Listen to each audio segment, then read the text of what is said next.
Hello, I'm Kigan. I wanted to talk about the movie that I recommend, but first I'm going to read a poem. It's called Bringing Gifts from Home. They want us to be self-conscious. They hope that we stay unaware, too distracted by our own self-pity to discover the truth up there. But I have ascended up there, and I have discovered great things, and I bring them down to share with others, so they too can find their wings. We know we're here, we have consciousness, we know our higher selves, and guess what? There's nothing they can do about it. They're hoping that we never find out, but we're finding out and we're telling the truth. Okay, we recently saw a movie called Lucy.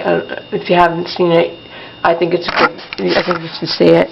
I wrote a summary about it that I'll read. This movie is a great portrayal of the fear of the homo erectus toward the Annunaki invaders on Earth and interference theory. Now, you can go back on our other videos and see about interference theory and about whatever those things, terrible things were that came and messed with humanity and their genetics, which is why they can't find it in between. So, anyway, this is a good portrayal of the fear of what she probably felt when they came, because she was, the theory... Hello, Annie! Annie! Hello! Hello, Annie! Just say hello. Aww, there she is. That's our baby girl. She's here and she's joining me today for the feminine, some sacred feminine. She's here, and she knows too that she will be with us and through the fight. As the worst nightmare of J. Parker says, father is terrified of the goddess, and we are here. Hello, Annie.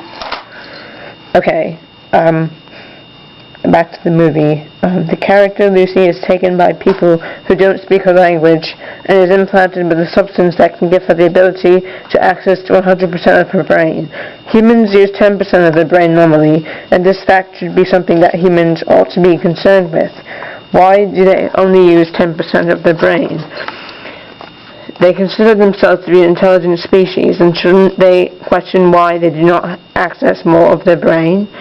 As Lucy gains strength, she is able to take in knowledge and can feel her connection to the cosmos and universal energy. She becomes consciously aware of the disease of materialism that plagues humanity. She can see beyond trivial human issues. She ends up being able to travel in time and meets up with the homo erectus called Lucy, the one that they found, the bones, and she meets up with her, and the hands reach forward toward each other, like that famous painting of considered God and Adam. This is like a sacred feminine idea of God, almost like a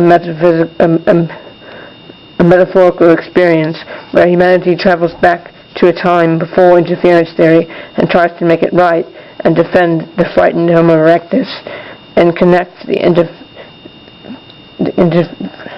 what does that say? Correct the interference so homo erectus could evolve the way that nature intended.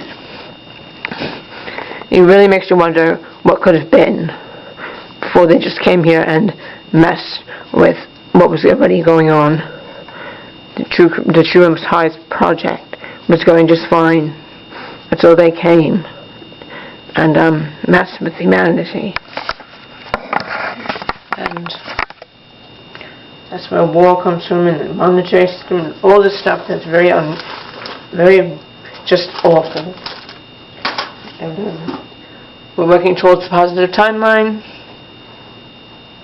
And don't forget, their old equation is done. There's no I win, you lose. We're all winning now.